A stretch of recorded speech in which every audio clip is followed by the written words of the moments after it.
questions. How was film study with Coach Goodwin after the Furman game? We ain't watched film yet, so Oh, okay. we gonna do it today. We got a lot of stuff to work on, so gonna get that squared away. He said after the game that maybe he doesn't even need to watch a whole lot of film. He said, "You guys know what went wrong." Yeah, Do you?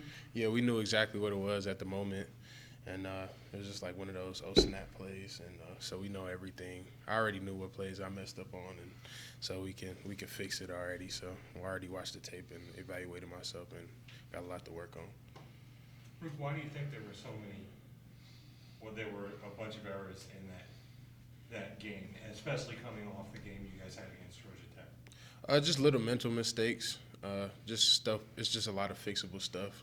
Stuff we can, sometimes you need stuff like that to happen so you know your strong areas and your weak areas. And so, just little mental stuff that we can fix as a whole and get better on and build on to the next game. You think it's just one of those early season things before you guys really get going into the season?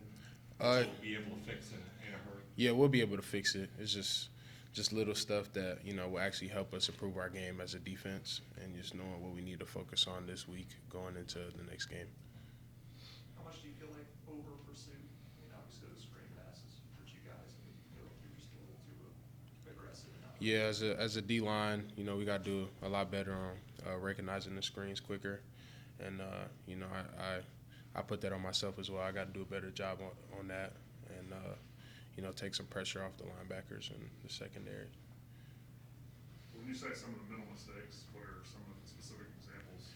Just recognizing screens. You guys saw that, so we just got to tighten up and just recognize it quicker, and so we can help our back seven out.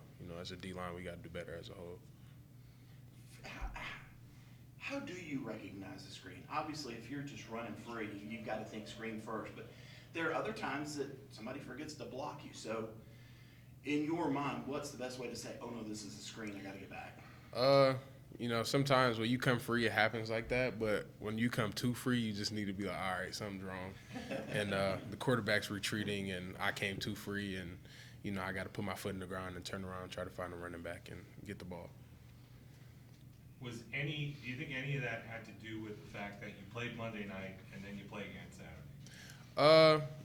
Not really. I mean, we're the strength and conditioning staff do a good job of getting our bodies ready, so we weren't as dinged up, and so it was a quick turnaround, something that we're not used to, but I think it just has to do with just us being a little more prepared and just getting more focused. What do you think you guys did well against Furman? I think we played the run pretty well, and tried to do that. And I think the pursuit to the ball was good.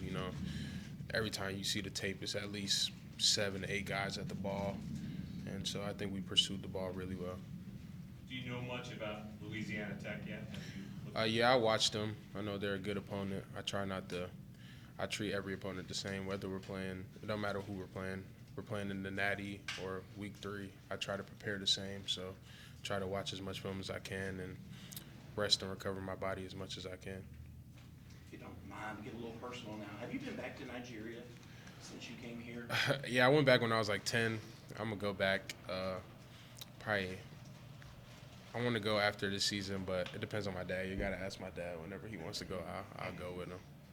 So you played a lot of basketball growing up. Do you still play?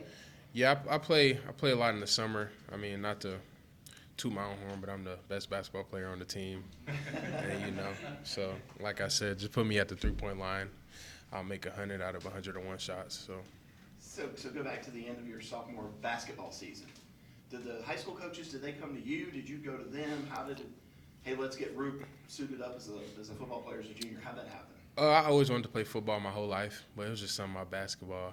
I was just really good at it. And, we went to the state championship, like, pretty much the whole time I was at River Rouge. And so just after that, I hated sitting down for so long after basketball season. So I just wanted to find something else to do, keep me occupied. And so Corey Parker, my football coach, came up to me like, hey, you want to try out football? We need you to get out there.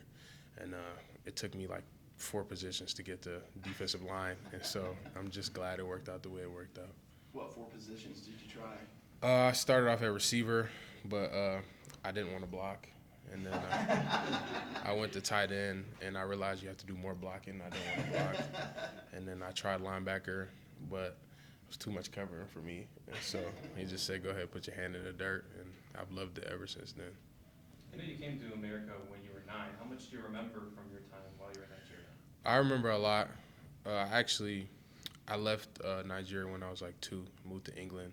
I was in England with my parents. And then I left England when I was 9.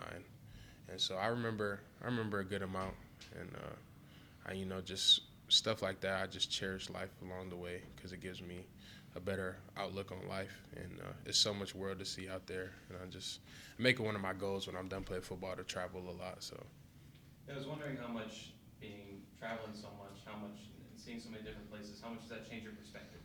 It changes a lot, just different cultures and the different way of life, and you're grateful for what you have because, being in a place like Nigeria, it's a good place, but it's tough. And just cherishing little things, like, it just gives me a bigger perspective. What exactly led to your family moving so much? Huh? What exactly led to your family moving so much? My mom wanted to move to England. I don't know why. I was one. I couldn't even speak, so I didn't ask questions. So wherever they went, that's where I went. And so, and then when my mom passed when I was 6, my dad came and got us, and we moved over here to America. And I've got Nigerian friends, and they are all about family. It is all about the family unit.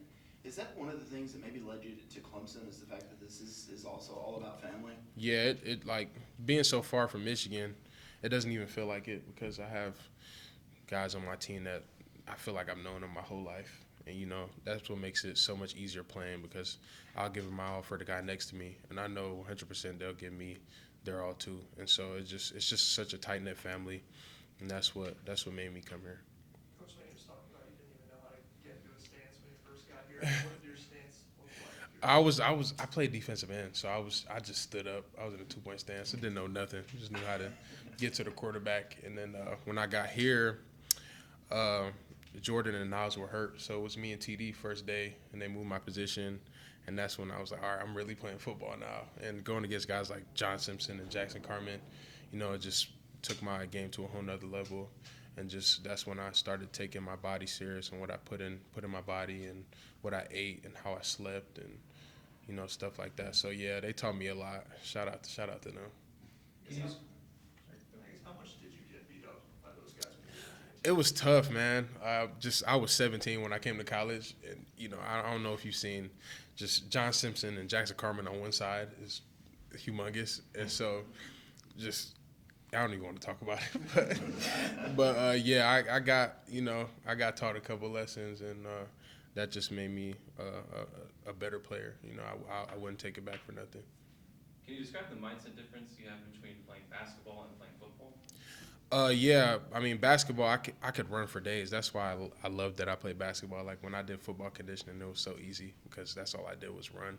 But just the physicality, man, is so much different. You're getting hit every play. And, Coach Sweeney likes to say the closer you are to the ball, the more important you are. So, I feel important. And so that's why I didn't mind them moving me from defensive end to defensive tackle because I guess I'm more important. Did it take you a while to adapt to that, jump in physicality with football? Yeah, it took me a little. Mentally, I was there. It took me.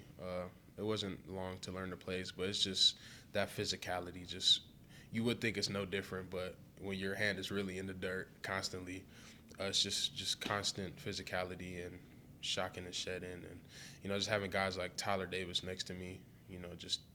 He's a football genius, and he taught me everything he knew, and so just we push each other and we just try to keep learning and learning. And over the years, can you describe just how much has your love for football changed and grown? It's grown so much. I always would watch it, even in England. I didn't understand it, but I just liked it. And my mom was always scared that I was going to get hurt playing it, but I just told her, I'm good. And so it's grown so much, and especially being in an environment like this, I'm just so passionate about everything that I do. Did you have any basketball offers? Yeah, I had mid-major little interest in offers. What position? Point guard. Really? Yeah.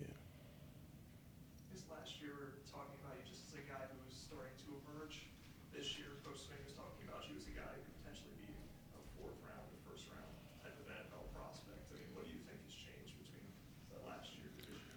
I started to take what I put in my body more serious, and sleep. Sleep is like such a key factor in recovery, and so I just tried to take that next step. Just whatever it was that I did last year, I tried to do triple that this year, and whether it be eating, sleeping, watching film, whatever I did last year, I just want to double and triple that and just keep building on that. Was it the progress that you made last year? Is that the impetus that shows you like I'm close to being able to be at that next level? Is that what you? Yeah, I mean it has a part in it, but I always knew since I got here that I had the potential to play at the next level.